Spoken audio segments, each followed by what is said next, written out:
Pumayag naman daw si Kris Aquino na mabisita ni James Yap ang kanilang anak na si Baby James. Pero ayon sa abogado ni Kris, kailangan lang mapagkasunduan ng dalawa ang terms and conditions sa pagbisita.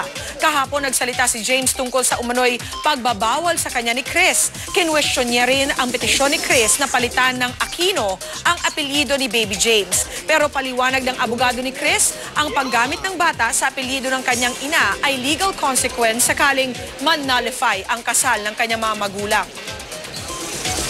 One of the things kasi na yung consequence talaga ng petition is that the common children will be declared illegitimate, and we've thought na it's only proper that if that's the case that the son should take after the mother's name. How can that be? How can you declare a child illegitimate? And when a marriage is declared under Article 36, we don't think the ground they used is legally feasible under the facts stated in their own petition.